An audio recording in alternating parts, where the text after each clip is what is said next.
11월 28일 야고보서 4장 7절에서 10절 말씀을 가지고 하나님과 벗된 자라는 제목으로 함께 말씀을 나누겠습니다. 흩어진 디아스포라 성도들을 향한 야고보 선생의 권면은 야고보서 4장이 실질적인 핵심이라고 말씀을 드렸습니다. 비록 교회 공동체의 갈등과 분쟁을 해결하기 위한 것처럼 보이지만 궁극적으로 그리스도인의 삶이 어떠해야 되는가, 특별히 세상 가운데 살아가는 그리스도인의 삶이 어떠한 것인가를 야고보 선생은 말씀해 주고 있습니다. 그래서 2000년 전 그 시대에만 이 말씀이 하나님의 말씀이 되는 것이 아니라 오늘날 동일하게 믿음으로 이 땅을 살아가는 저와 여러분에게도 야고보 선생의 오늘 이 야고보서는 하나님의 말씀으로 우리에게 동일하게 말씀하고 계시다는 것입니다. 세상으로부터 구원받은 그리스도인이 세상 속에 어떻게 살아가야 하는지 고민하는 모든 그리스도인들에게 주시는 해답입니다. 우리는 예수 그리스도를 믿는 순간에 바로 천국에 간 것이 아닙니다. 하나님의 백성이 되었지만 여전히 이 땅 가운데서 우리는 살아갑니다. 뿐만 아니라 여전히 구원받았다고 하지만 우리 속에 남아있는 죄에 대한 욕심, 정욕, 세상을 향하여 살아가고자 하는 마음들, 그 속에 우리는 날마다 성령께서 주시는 갈등으로 우리는 살아갑니다. 바울 선생의 고백처럼 내 안에 육신의 소욕과 성령의 소욕이 날마다 싸우고 있는 그 삶을 우리는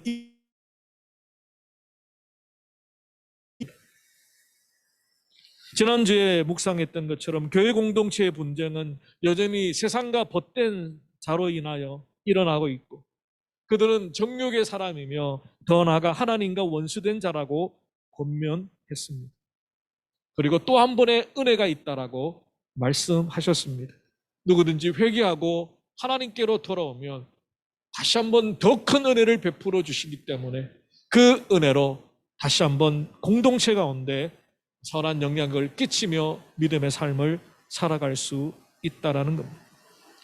이 본문은 누구를 정죄하고 누구를 판단하려고 하는 것이 아니고 우리 모두가 그러한 연약함을 가지고 있는 자라는 것을 각인시켜주고 서로가 서로를 돌아보고 서로가 서로를 격려하고 서로가 서로를 판단하고 지적하기 전에 먼저 안아주고 품어주기를 야고보 선생은 원했기 때문에 흩어져 있던 디아스포라 그 공동체가 어떤 갈등과 어떤 분쟁이 있었는지는 모르지만 더 크신 은혜를 베푸시는 하나님 앞에 나올 것을 야고보 선생은 강력하게 권면했습니다. 오늘 본문에서는 하나님과 벗된 자, 과연 이 세상을 살아가는 저와 여러분이 어떻게 이 험악한 세상에서, 유혹이 많은 세상에서 하나님과 친구가 되어 살아갈 수 있을까? 그 부분을 함께 묵상해 보기를 원합니다. 야고보서에는 세상이라는 단어가 많이 사용되어졌습니다. 헬라어 코스모스라는 이 단어는 다양한 뜻을 가지고 있습니다. 원래 어원은 질서 있는 세계라는 뜻이지만 신약 성경, 특별히 야고보서에는 조금 부정적으로 이 세상이 사용되어졌습니다. 그래서 하나님이 지으신 모든 세계를 지칭할 때에도 이 코스모스라는 단어가 사용되어졌고, 이 세상에 살고 있는 영혼들, 한 사람 한 사람, 그들을 향해서도 이 코스모스라는 단어가 사용되어졌습니다. 그리고 세 번째로는 인간이 타락한 후에는 하나님과 반대되는 것들, 그 모든 것들이 바로 이 코스모스라고 사용되어졌습니다. 하나님과 반대되는 이 세상의 특징은 두 가지입니다. 하나는 교만이고요, 하나는 욕심입니다. 탐욕이라 할 수도 있고요, 정욕이라도 할 수 있습니다. 이 세상에 타락한 이 세상에 하나님과 반대되는 세상의 특징은 하나님 없이도 행복할 수 있고 하나님 없이도 나는 잘 살 수 있다라고 생각하는 교만, 그리고 욕심을 따라 살아가려고 하는 정욕이었습니다. 야고보서에서는 부정적으로 많이 사용되었는데 이미 우리가 살펴보았던 1장 27절에 보면 자기를 지켜 새 속에 물들지 아니하는 것이라 하나님 앞에서 참된 경건은 끊임없이 세상의 물결이, 세상의 생각이, 세상의 가치관이, 세상의 우선순위가 나를 침범하려고 할 때 우리가 그것을 지키려고 몸부림치는 것, 그것이 하나님 앞에서의 참된 경건이라고 말씀하면서 세속에 물들다라는 표현을 쓸 때 이 세속이 바로 코스모스입니다. 2장 5절에서는 하나님이 세상에서 가난한 자를 택하사 믿음에 부유하였다라고 설명하면서 하나님의 일하심의 방법은 세상의 일하심의 방법과 다르다라고 표현하면서 세상이라는 단어를, 역시 코스모스라는 단어를 사용했습니다. 뿐만 아니라 3장 6절에서는 현은 곧 불이요 불의의 세계라 라고 말할 때에 하나님의 말씀보다, 하나님의 뜻보다, 하나님을 경외하는 것보다 인간의 말, 하나님을 두려워하지 않는 바로 이 혀로 말미암아 온 세상이 불타버리는 거예요.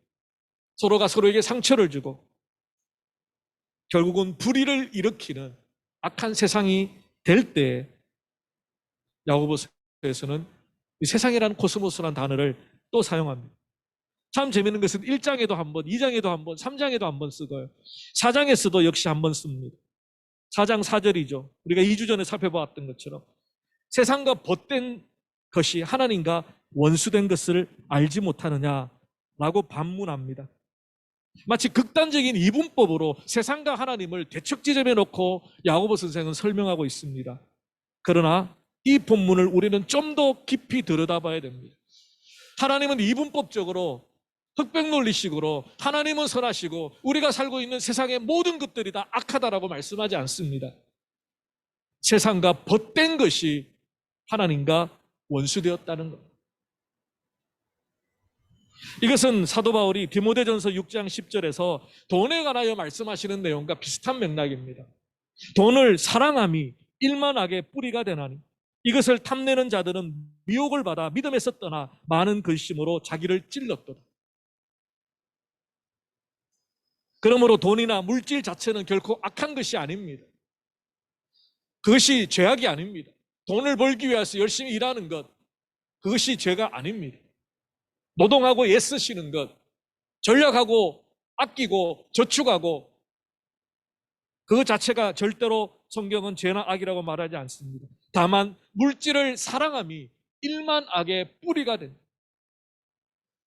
물질을 사랑하게 되고 하나님보다 물질을 더 추구하게 되고 하나님보다 물질을 더 의지하게 되고 내 인생의 그 주권이 하나님의 손에 있는 것이 아니라 내가 모아놓은 저축에 달려있다, 그렇게 생각하는 순간 점점 믿음에 떠나서 더 많은 걱정근심, 하나님을 전적으로 신뢰하며 하나님 앞에 내 인생을, 내 미래를, 내 노후를 맡기지 못하니까 인간적인 방법으로 내가 무언가를 해놓아야 되죠.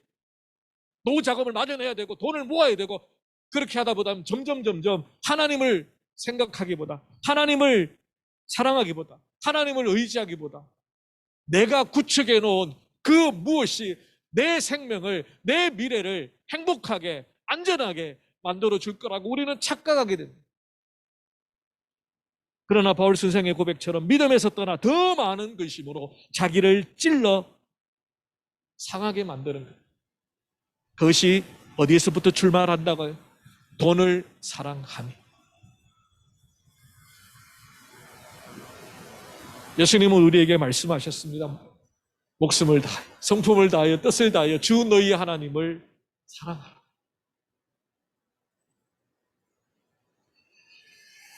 그러므로 돈을 사랑하는 것은 모든 죄악의 출발이 되기 쉽습니다.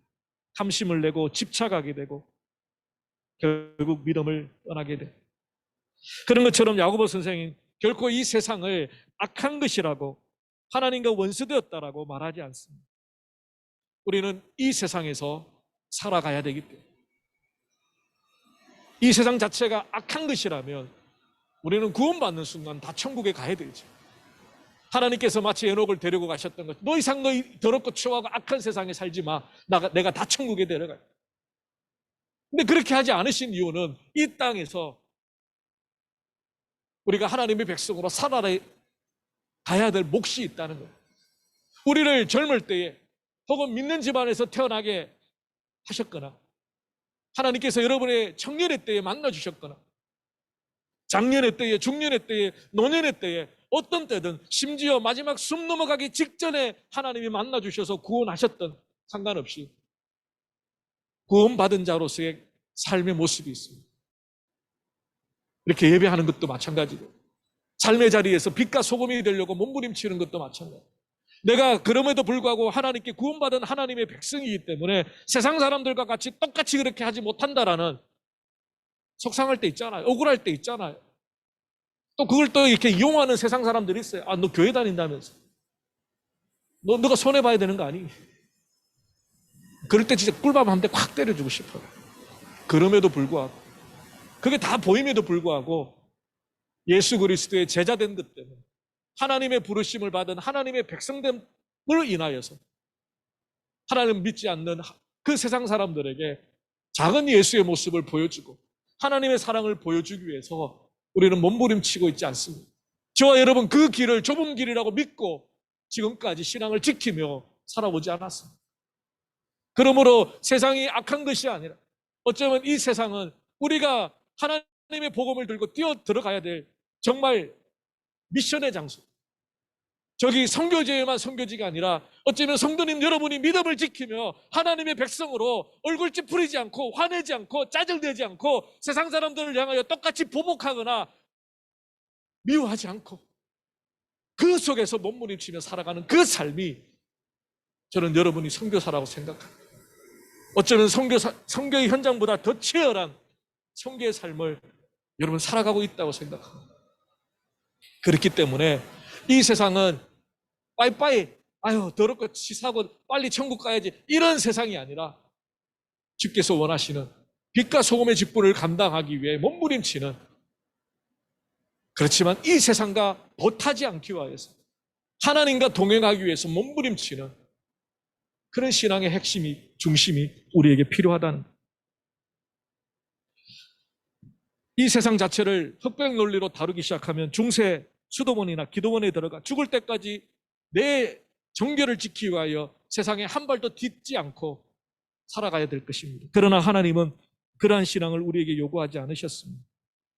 오히려 고민이 있고 갈등이 있고 이 세상을 살면서 하나님과 헛되기 위하여 몸부림치고 때로는 사명을 잃어버리고 길을 잃어버리고 헤매다가도 하나님 부르시는 그 은혜로 다시 한번 정신을 차리고 믿음의 길을 찾는 사람이 없는 좁은 길, 좁은 문으로 가기 위하여 몸부림치는 바로 그것이 우리의 신앙의 여정입니다. 우리는 하루에 12번도 더 넘어집니다. 세상에 유혹이 있습니다. 대충 이 정도 신앙생활을 하려고 하는 게으름들이 있습니다. 그럴 때마다 다시 한번 고개를 들어 우리가 가는 그 십자가의 좁은 길, 좁은 문을 주님이 먼저 가신 그 길을 따라 가려고 몸부림쳐야 합니다. 그러므로 야고보 선생은 절대로 세상 자체가 악하다라고 끊어버려야 된다고 도피해야 된다고 도망가야 된다라고 말하지 않습니다. 그 속에서 하나님과 동행하는 끊임없이 세상의 영향을 받고 세상의 이끌림을 받는 그런 우리의 모습이 아니라 하나님의 말씀을 따라 살려고 몸부림치는 이것을 야고보 선생은 하나님과 벗된다라고 표현했고요. 구약에서는 하나님과 동행한다라고 표현했습니다. 간단하게 오늘 본문의 세 가지를 말씀합니다. 어떻게 하나님과 벗이 되어 동행할 수 있을까? 첫 번째로 하나님께 복종하라고 말합니다. 7절 말씀이죠. 그런즉 너희는 하나님께 복종할지어다. 마귀를 대적하라. 그리하면 너희를 피하리라. 우리가 하나님 말씀에 복종하여 살아갈 때에 우리는 마귀를 대적하고 승리할 수 있습니다. 야고보서는 유대인이고요. 이 야고보서를 받아들고 있는 디아스포라들도 유대인들입니다. 구약적인 백그라운드를 잘 알고 있는 분들이었죠. 이 말씀은 잠언 3장 34절에 나오는 말씀입니다. 진실로 그는 거만한 자를 비웃으시며 겸손한 자에게 은혜를 베푸시나니. 근데 이 구절이 초대교회는 하나님께 복종하는 것과 사단을 대적하는 것을 서로 연결하여서 이해했습니다. 오늘 읽었던 본문도 그렇지만 베드로전서 5장 5절 이하에도 비슷한 구절이 나옵니다. 젊은 자들아 이와 같이 장로들에게 순종하고 다 서로 겸손으로 허리를 동이라. 하나님은 교만한 자를 대적하시되 겸손한 자들에게는 은혜를 주시니라. 근신하라 깨어라. 너희 대적마귀가 우는 사자같이 두루 다니며 삼킬 자를 찾나니 너희는 믿음을 굳게 하여 그를 대적하라. 그러므로 우리가 이 세상에서 세상과 벗되지 아니하고 하나님과 동행하는 하나님의 벗이 되기 위해서는 끊임없이 하나님의 말씀에 순종하고 복종하며 살아야 됩니다. 하나님의 말씀을 떠나 있는 순간, 하나님의 말씀을 어떤 것은 순종하고 어떤 것은 내가 적당히 타협하고 어떤 것은 무시하는 그 순간에 우리는 하나님과 벗이 되는 것이 아니라 세상과 벗되어 가고 있다는 것. 그러므로 하나님 말씀에 복종하기 우리 하나님 말씀을 잘 알아야 됩니다. 하나님의 뜻이 무엇인지 잘 분별해야 됩니다. 내 삶 가운데 하나님이 이루기를 원하시는 그 목적과 계획과 비전이 무엇인지 하나님의 말씀을 통하여 우리는 깨닫고 알아야 합니다. 예수님도 마태복음 4장에서 유혹하는 사단을 하나님의 말씀으로 이기셨습니다. 에베소서 6장 17절에서 바울 사도는 성령의 검 곧 하나님의 말씀을 가지라고 선언합니다. 우리가 영적인 대적인 사단을 이길 수 있는 유일한 방법은 하나님의 말씀을 붙들 때입니다. 말씀의 검을 들고 우리를 유혹하고 우리를 괴롭히고 우리를 뒤로 물러가 침륜에 빠지도록 만드는 그 모든 사단의 괴락을 하나님의 말씀의 권능으로 이길 수 있다는 겁니다. 지난 9월부터 이 핸드폰에 성경 앱이 있어서 교회에 광고를 하고 신약을 일독을 할 사람 우리 모입시다 했더니 20분이 모였습니다. 그래서 이제 핸드폰으로 하루에 15분씩 3장씩 4장씩 이렇게 일독을 했는데 15분이 보니까 11월 중순까지 일독을 다 하셨고요. 늦게 출발하신 분들은 연말까지 지금 일독을 하고 있습니다. 내년에는 우리 성도님들이 다 같이 성경을 일독을 했으면 좋겠습니다. 그래서 조금 자극도 필요하고요. 좀 격려도 필요합니다. 솔직히 매년 일독을 했지만 올해는 저도 게을러져서 일독을 지금 신약은 일독을 했지만 구약은 지금 열심히 읽어야 일독을 할 수 있습니다. 물론 성경을 묵상하고 그 뜻을 이해하고 읽는 것이 중요합니다. 그러나 그 이전에 성경 전반을 계속해서 읽다 보면 조금씩 성경의 전체적인 뼈대가 이해가 됩니다. 내년에도 성경이 읽어지네 반이 개설이 될 겁니다. 그 공부를 하고 나면 더 훨씬 성경을 읽는데 여러분 유익하실 것입니다. 아무튼 내년에는 온 성도님들이 1년에 1도 어떤 은퇴하신 장로님이 내 생전 하나님 앞에 내 나이만큼은 성경을 읽고 가야지 않겠느냐. 하나님이 주신 사랑의 편지, 하나님의 말씀인데 내가 80에 죽으면 최소한 80독은 하고 가야 되지 않겠느냐. 그 고백을 제가 듣고 참 도전을 많이 받았어요. 그리고 열심히 제 나이만큼. 보통 20살까지는 성경을 일독을 잘 못하지 않습니다. 그러니까 이제 20독은 빨리 지금부터 하셔야 됩니다. 그래서 몇 세 하나님이 부르실지 모르지만 80에 부르신다면 최소한 80독은 성경을 묵상하고 하나님 앞에 가라. 그래서 내년부터 우리가 1월부터 하면 11월 중순까지 신구약을 일독을 할 수 있습니다. 하루에 15분, 하루에 3장. 결코 어려운 일이 아닙니다. 그러나 밀리면 어렵죠. 우리 같이 내년부터는 성경을 함께 읽을 수 있도록 제가 그 앱에 초대를 해드리도록 하겠습니다. 지난주에 아들레이드 장로교회 은퇴 장로님께서 소천하셨다는 소식을 들었습니다. 몸이 불편하시기 전에는 매일 새벽 2시, 3시에 일어나셔서 성경을 묵상하셨습니다. 평생을 그렇게 묵상하셨습니다. 그리고 5시 반 되면 새벽 기도 하셔서 한결같이 기도하시던 어른이셨습니다. 제 아들레이드 교회가 설립 예배를 드릴 때에 봉고를 타시고 아들레이드에서 그 먼 길을 축하해 주러 오셨고 그 이후로도 노회 때 아들레이드를 방문하면 새벽마다 우리 제자교회를 위해서 기도하고 계시다고 말씀하셨던 장로님. 이제는 기도의 어른이 천국에서 또 기도해 주시겠죠. 그걸 보면서 우리는 과연 다음 세대에 그런 믿음의 어른으로 우리 아이들에게 서 있는가? 그런 귀하신 어른들의 기도를 받고 사랑을 받고 축복을 받으며 신앙생활을 잘해왔는데 우리는 과연 우리 자녀들에게, 우리 다음 세대들에게 그런 신실한 믿음의 어른으로 세워져 가고 있는가? 제 자신부터 참 부끄럽기 짝이 없습니다. 아무튼 이 험악한 세상에서 우리를 구원하신 하나님과 동행하기 위하여 날마다 하나님의 말씀을 묵상하고 하나님의 그 말씀에 순종함으로 우리는 세상과 벗되는 것이 아니라 하나님과 벗이 되는 저와 여러분이 되시기를 바랍니다. 두 번째로 야고보 선생은 하나님을 가까이 하라라고 권면합니다. 8절과 9절 말씀이 하나님을 가까이 하라. 그리하면 너희를 가까이 하시리라. 죄인들아 손을 깨끗이 하라. 두 마음을 품은 자들아 마음을 성결하게 하라. 슬퍼하며 예통하며 울지어다. 너희 웃음을 애통으로 너희 즐거움을 근심으로 바꿀지어다.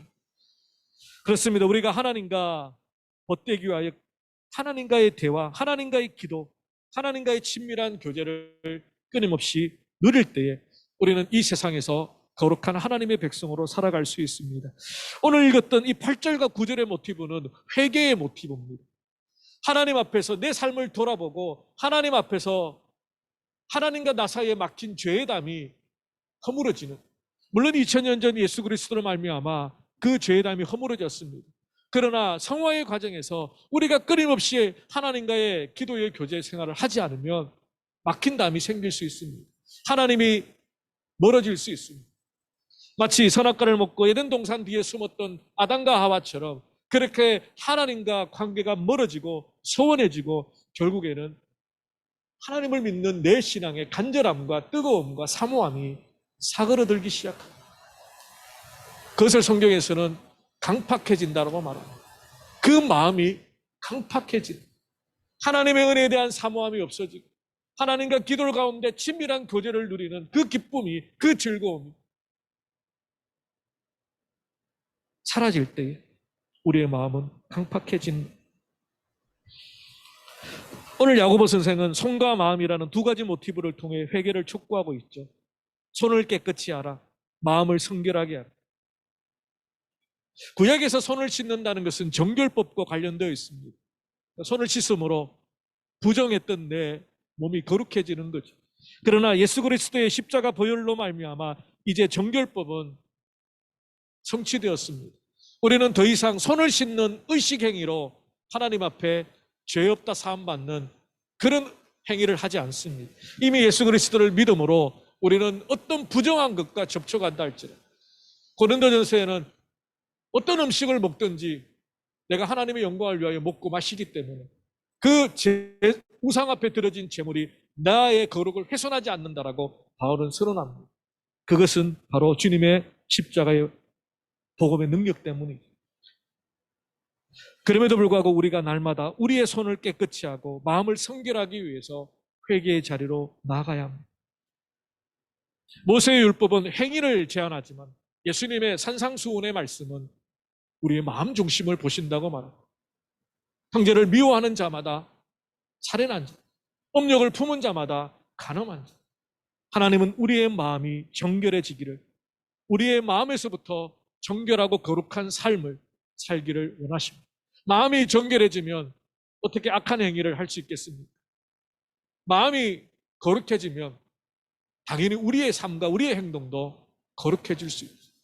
마음은 엉망진창인데 행위만 하지 않는 것은 하나님이 원치 않으셨어요. 우리가 홀로 있을 때 우리가 무엇을 생각하고 무엇을 보고 무엇을 느끼고 무엇을 말하는가, 그것을 하나님은 보고 계시다는 것을 기억해야 합니다. 그러므로 우리의 손과 우리의 마음이 모두 거룩하기 위해서 날마다 기도의 무릎을 꿇어야 합니다.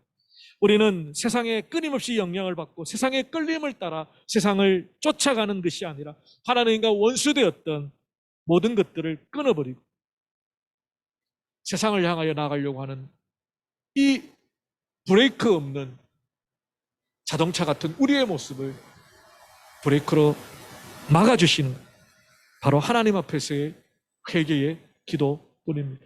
그러므로 기도를 통하여서 우리가 더욱더 하나님과 벗되어 하나님과 동행하며 이 땅의 삶을 살아가기를 원합니다. 세 번째로 마지막 야고보 선생은 하나님 앞에서 자신을 낮추라고 말하죠. 9절 이하의 말씀입니다. 주 앞에서 낮추라. 그리하면 주께서 너희를 높이시리라.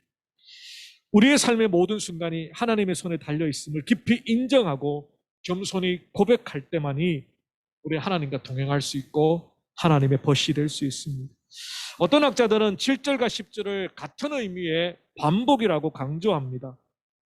그래서 하나님께 복종하는 것이나 하나님 앞에 자신을 낮추는 것이나 같은 의미다 이렇게 설명을 하죠. 저는 7절의 내용은 하나님의 말씀과 관련되어진 좁은 의미의 순종이라면 10절은 하나님의 전체적인 주권, 그 주권에 순종하는 넓은 의미의 순종이라고 좀 구분을 하고 싶습니다. 그러므로 10절은 야고보서 4장의 결론입니다. 아주 중요한 구절입니다. 궁극적으로 교회 공동체 안에 갈등이나 분쟁이 일어나는 것도 우리가 세상과 벗되어서 하나님과 원수되는 줄도 모르고 살아가는 것도 어쩌면 우리의 삶의 중심에 하나님이 있지 아니하고 내가 있기 때문이라는 것입니다. 내가 주인 노릇하려고 하기 때문에 내가 눈에 보이는 대로 내가 좋을 대로 내게 유익한 대로 나를 즐겁게 하는 것대로 내 삶을 선택하는 것, 그것이 바로 하나님을 벗으로 삼고 동행하는 것이 아니라 세상과 벗된 모습이라는 것.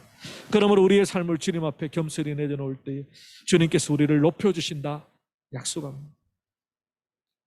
여러분 기억하십니까? 예수님이 십자가에 죽으시러 예루살렘에 가신다고 할 때 제자들이 누가 더 높은 자예요? 주님 예루살렘에 들어가시면 나를 조금 더 높은 자리, 그것이 마지막까지도 제자들의 모습이었죠. 물론 오순절 성령의 은혜를 받고 그들은 변화되었지만 예수님은 세상의 방법으로 높아지신 것이 아니라 하나님의 방법으로 높아지십니다. 우리에게도 동일하게 그것을 요구하십니다. 세상의 방법으로 높아지려고 하지 말고 하나님의 방법으로 높아져라. 하나님의 방법은 낮아지는 거예요. 누구든지 자기를 높이는 자는 낮아지고 누구든지 자기를 낮추는 자는 높아지리라. 그러므로 하나님과 동행하는 축복의 삶의 가장 중요한 고백은 겸손의 고백. 마치 요셉이 하나님의 꿈을 받았지만 죽음을 고비를 넘기고 애굽의 노예로 팔려가고 보디발의 집에서 모함을 당하고 감옥에 억울하게 고통을 당했을 때 성경은 반복하여서 이렇게 설명합니다. 여호와께서 요셉과 함께 하심으로 그가 형통한 자가 되었더라. 애굽의 총리가 되었기 때문에 형통한 자가 되었다는 뜻이 아닙니다. 어쩌면 매 순간 절망의 상황, 감옥의 순간, 모함을 당하는 순간, 그 억울한 순간에도 하나님을 향한 신앙이 흔들림 없이 하나님과 함께 그 인생을 살아갔던 그 자체가 어쩌면 가장 큰 축복이고 가장 큰 형통이 아닐까 생각합니다. 여러분 어떠한 삶의 자리에서도 하나님이 여러분의 삶을 붙들고 가시는 주권자이심을 인정하고 고백하시기 바랍니다. 때로는 힘든 일, 슬픈 일, 질병, 사업의 어려움, 자녀의 어려움, 그 모든 것들이 하나님의 손에 달려있음을 인정하는 것은 뭐냐 하면 세상 사람들처럼 운명이나 숙명으로 아유 될 대로 되라가 아니라 하나님의 손에 달려있기 때문에 하나님이 내 기도를 들으시고 하나님이 역사하시는 주권자이심을 인정하는 것입니다. 그것은 포기하는 말이 아닙니다. 될 대로 되라는 식의 냉소주의가 아닙니다. 내 삶이, 우리의 자녀가, 우리의 가정이, 우리의 교회가 하나님의 손에 달려있기 때문에 우리의 기도로, 하나님 앞에 간절히 기도로 하나님이 역사하실 것을 기대하고 소망하는 믿음의 표현인 것입니다. 말씀을 정리하겠습니다. 헨리 나벤이라는 분이 세상의 길, 그리스도의 길이라는 책에서 이렇게 말합니다. 우리는 영적인 훈련에 조심스럽게 주의를 기울여야 한다. 왜냐하면 훈련이 부재한 제자도는 영적인 형태를 갖춘 상향성으로 전락하여 버리기 때문이다. 이것은 정상을 향해 올라가려고 하는 솔직한 세속적 야망보다 훨씬 더 나쁜 것이다. 그렇습니다. 이런 모습은 제 안에도 있습니다. 끊임없이 하나님과 동행하기 위해서 하나님의 말씀에 순종하고 하나님과 대화를 통하여 내 모습을 회개하고 끊임없이 하나님의 절대 주권을 인정하며 그 앞에 낮아지지 아니하면, 겸손해지지 아니하면, 우리는 종교라는, 신앙이라는, 목회자라는, 직분자라는 그 감투 속에, 그 허울 속에 세상의 욕망보다 더 악한 욕망을 가지고 살아갈 수 있다는, 헨리 나윈이 지적한 게 바로 그겁니다. 겸손하게 말씀과 기도로 영적인 훈련을 똑바로 하지 않는 제자도는 결국 그 속에 세상의 야망보다 더 악한, 더 나쁜 상향성에, 예수님은 하향성이었는데 하늘의 보좌의 영광을 버리지 낮아지셨는데, 그런 제자도의 삶을 살라고 하셨는데 자꾸만 높아지려고. 그것이 우리 속에 있는 죄성이라는 것을 헨리 나윈은 지적해주고 있습니다.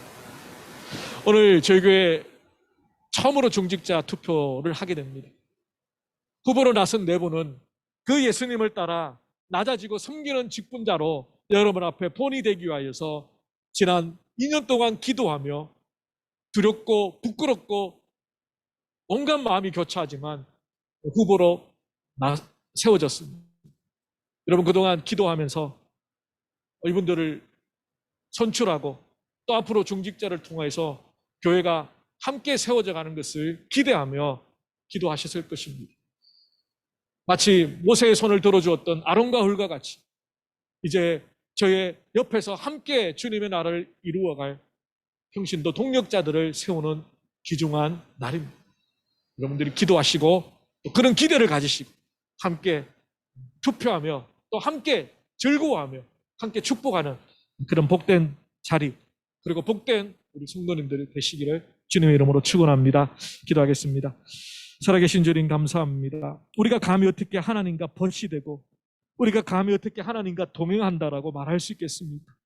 그러나 예수 그리스도로 말미암아 우리를 하나님 아바 아버지라 부를 수 있도록 우리와 하나님 사이에 막힌 담을 허무시고 창조주와 피조물의 관계를 넘어서 아버지와 아들의 관계로, 남편과 아내의 관계로 묶어주신 그 십자가의 은혜를 생각하며 하나님의 자녀로 불러주신 그 주님의 사랑을 기억하며 이 세상과 벗되지 아니하고 하나님과 벗이 되어 하나님과 동행하기 위하여 날마다 하나님의 말씀에 순종하고 날마다 기도의 자리에 우리의 모습을 회개하고 우리의 모든 삶이 하나님의 주권적인 그 능하신 손 아래에 있음을 겸손히 고백하며 주님의 나라를 이루어갈 때까지 주님의 십자가의 그 좁은 길 좁은 문으로 가기를 원하는 우리 모든 주의 백성들에게 주님 은혜를 더하여 주시옵소서.